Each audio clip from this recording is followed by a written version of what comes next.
are following some breaking news tonight out of Palm Springs, California. Police there say 3 officers have been shot, and we just learned a few moments ago that 2 of them have died. This comes a few days after a Los Angeles County Sheriff Sergeant was shot and killed. Right now, it's unclear of the circumstances surrounding this latest shooting. We, of course, will stay on top of this story and bring you any updates. Now, the most accurate weather team in Florida, ABC Action Weather. All right, an update here on Hurricane Matthew, and we'll continue to bring you these throughout the day, of course, as we check in on current winds right now. 120-mile-an-hour winds. This storm, not as strong as it was, now a Category 3, still brushing the coastline here. The main threat continues to be, and it has been for a while here, not just the significant wind, but also that push of water along the shore there. That's going to bring, at times of high tide, as well, a significant storm surge, which, of course, is the deadliest for some of these storms.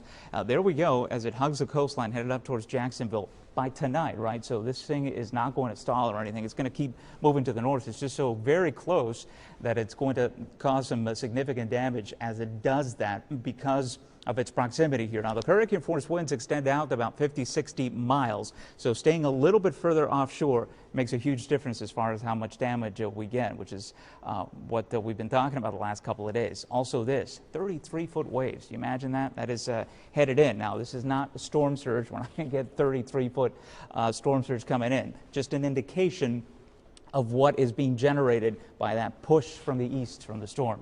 So that by later today, we could be looking at anywhere from 6 to perhaps as high as 9 feet of storm surge, especially to the north. So we'll watch that very closely, as all our friends across the east will. But as we've been saying the last few days, for our area, this will continue to be a tropical storm threat as far as the winds.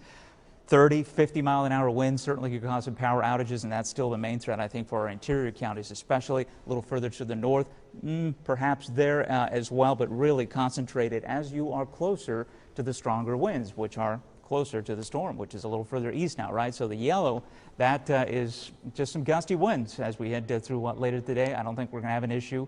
Been saying that for the last few days in Tampa and St. Pete. I think we're good. As far as the rainfall tallies, really not all that significant until you get closer to the storm, where we have these rain bands coming in. Those are the ones that are going to contain not only hurricane force wind gusts, but as they push further and further west, tropical storm force wind gusts for us, and that could, of course, bring down some power lines and interrupt your power, which is why it's always important to have a good backup for several days of not having power here. So 30, 50-mile-an-hour winds is what we're doing today here. Again, not a big flood threat for us, not a storm surge threat. Obviously, this thing is on the other side in the Atlantic, so that's not an issue. And, of course, the East Coast, if you have friends and family there, as a lot of you do, hurricane force winds are still going to be a problem, along with that surge, which will continue to be a threat throughout the day. We'll bring you continuous updates on Matthew right here online and on air.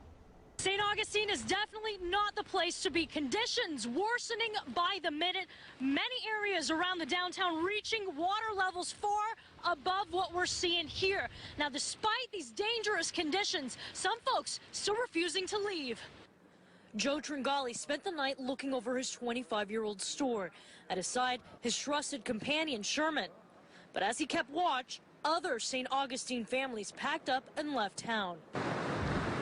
Joe ignored St. Augustine's mandatory evacuation. It's just such a ghost town. I'm amazed at how, law enforcement came by and told me if I was going to leave now. Despite being warned this hurricane could kill, Joe says he's waiting it out until the last moment.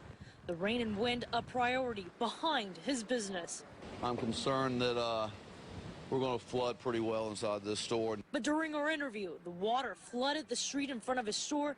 Joe said he knew the moment had come. He took Old Sherman and headed south.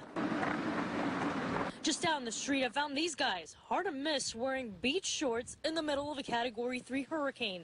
They say they're not leaving. I watch the house, people go out and loot in these situations. They don't fear for their safety, but are watching Matthew's track with a close eye. If it gets too nasty, I'm sure we'll take off, but it's going to have to get a lot worse than this. For now, they plan to dry off inside and stick this hurricane out.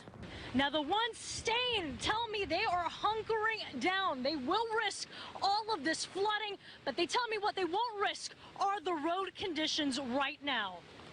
In St. Augustine, Breaking news tonight, Gonzalez, just minutes ABC ago, a Action reported News. sighting of a 4-year-old who went missing earlier today. We are hearing someone may have seen the girl in Georgia. There's been an Amber Alert for Rebecca Lewis since early Saturday evening.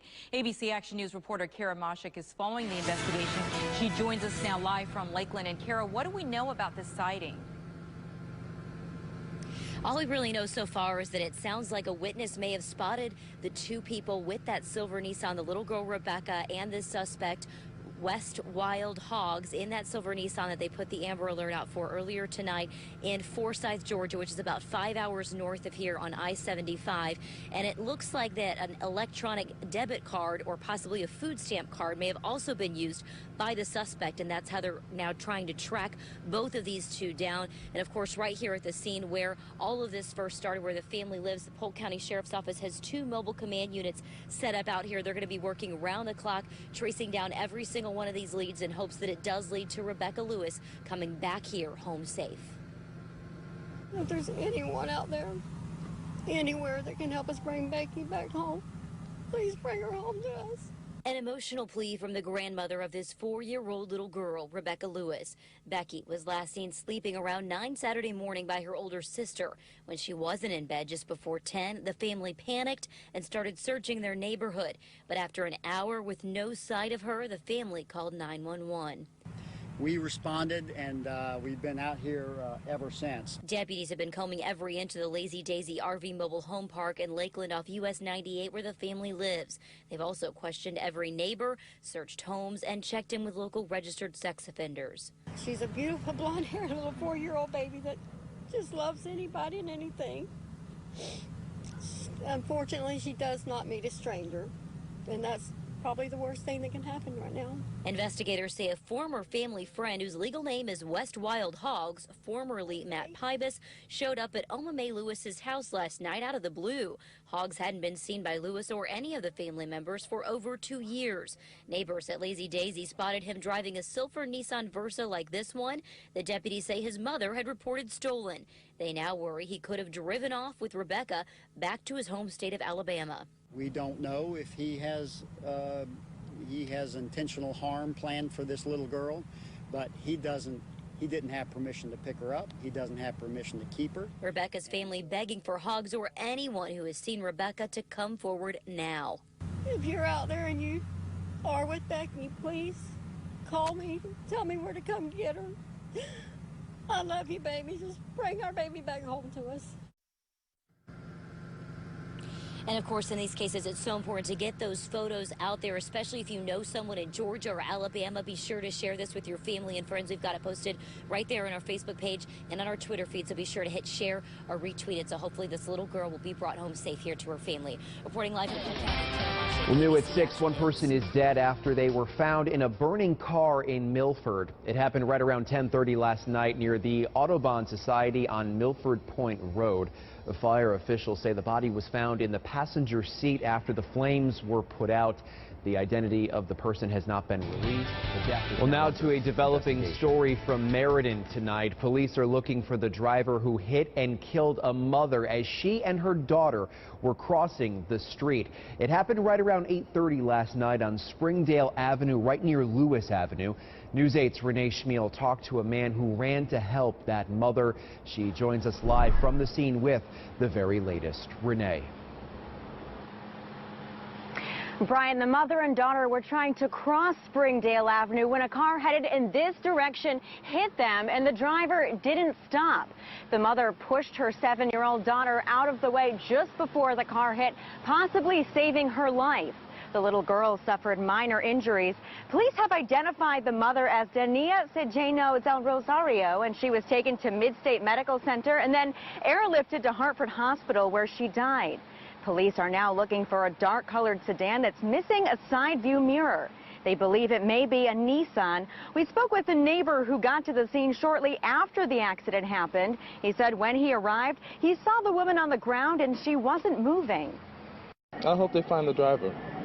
I really do. I hope somebody says something, because somebody should say something. There's a daughter without a mother today, and it could have been the daughter, who was only 7 years old.